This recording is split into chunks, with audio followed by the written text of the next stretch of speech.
Hi friends, welcome to Latha creations. இன்றைக்கி நம்ம சேனலில் வந்து ஒரு இருவாச்சி மல்லி செடியை பற்றி தாங்க பார்க்க போகிறோம். இந்த இருவாச்சி மல்லி பூச்செடி வந்து ரொம்ப நறுமணம் தரக்கூடிய ஒரு பூங்க. ரொம்ப பார்க்குறதுக்கு ரொம்ப அழகாகவும் இருக்கும். இது வந்து வளர்க்குறதும் ரொம்ப ஈஸி. ரொம்ப கஷ்டப்பட்டுலாம் இதை வளர்க்கணுன்னு அவசியம் இல்லை. தண்ணி கூட அதிகம் ஊற்றணுன்னு தேவையில்லைங்க.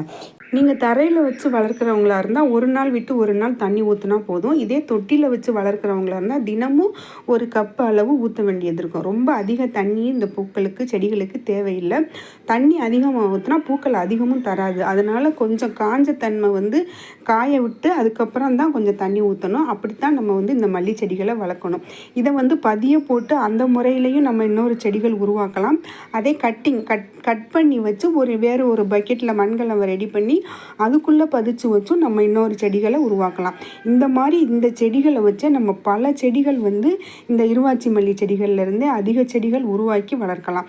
நான் கூட முதல்ல ஒரு செடி தாங்க வாங்கிட்டு வந்தேன். அதுக்கப்புறம் இந்த செடியிலேருந்து கட்டிங் முறையில் எடுத்து வேறு பக்கெட்டில் வச்சு தான் இந்த மாதிரி அதிக செடிகள் உருவாக்கி வச்சுருக்கேன். ஒரு செடி இருந்தால் போதும், ஏகப்பட்ட செடிகள் நாமளே உருவாக்கலாம். இந்த பூக்கள் வந்து அதிக வாசனை தரக்கூடிய பூக்கள்.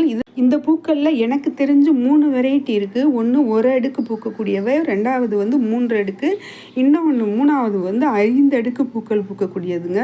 ரொம்ப நறுமணம் தரக்கூடிய பூக்கள்.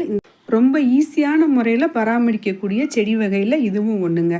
வாரத்தில் ஒரு முறை அந்த செடியோட வேர் பகுதியை லேசாக கிளறி விட்டுட்டு தண்ணி ஊற்றினா போதும். செடிகள் நல்லா பராமரிப்போடு நல்லா வளரும். அதுக்கப்புறம் உரம் கொடுக்கறத பற்றி, என்ன உரம் கொடுக்கலாங்கிறத பற்றி அடுத்த வீடியோவில் பார்க்கலாம். ஈஸியாக பராமரிக்கக்கூடிய செடி வகைகளில் இதுவும் ஒன்று. இந்த வீடியோ பிடிச்சிருந்தா லைக் பண்ணுங்கள். பாய். அடுத்த வீடியோவில் பார்க்கலாம்.